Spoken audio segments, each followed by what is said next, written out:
Será que existe pecadão e pecadinho? Ou será que é tudo igual? No desejo de mostrar que o pecado é uma coisa bem séria, foi formada a seguinte frase: não existe pecadão e nem pecadinho, significando que um pecado menor, como uma pequena mentira, é tão grave quanto, por exemplo, um assassinato. Algumas pessoas acham que, se dissermos que existe essa distinção de pecado pequeno e pecado grande, as pessoas evitarão de cometer apenas os pecados maiores, os mais graves, e passarão a cometer os pequenos pecados. Mas é bem importante lembrarmos que uma boa intenção não é suficiente para nós elaborarmos um ensino, e se esse ensino é correto ou não. O que importa para nós sempre vai ser o que a Bíblia ensina. E a Bíblia, sim, ela ensina que há graus diferentes de pecado. Por exemplo, ali em João 19:11, Jesus disse a Pilatos as seguintes palavras: nenhum poder terias contra mim se de cima não te fosse dado, mas aquele que me entregou a ti, maior pecado tem. Ou seja, aquele que entregou o Filho de Deus tem maior pecado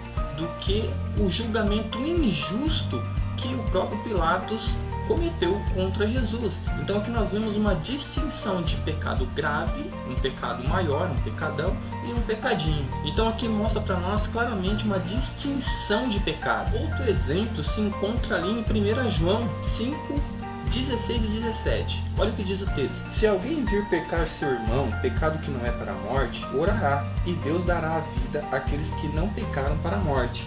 Há pecados para a morte, e por esses não digo que ore.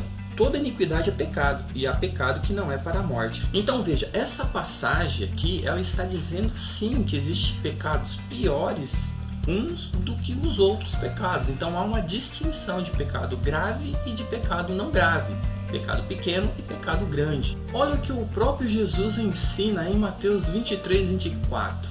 Vamos à leitura do texto. Guias de cegos, quais um mosquito engolis um camelo.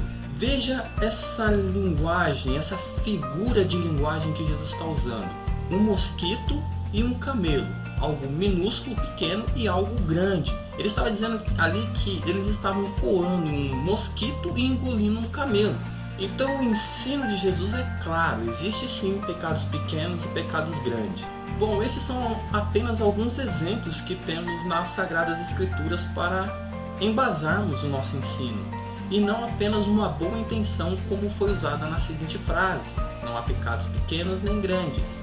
Então uma boa intenção não é suficiente para formularmos uma doutrina, e devemos ser bastante sensatos ao olharmos para esse ensino. Então aqui podemos usar o exemplo de uma criança que mente sobre o troco do pão. Não tem a mesma gravidade de uma pessoa que assassina uma outra pessoa.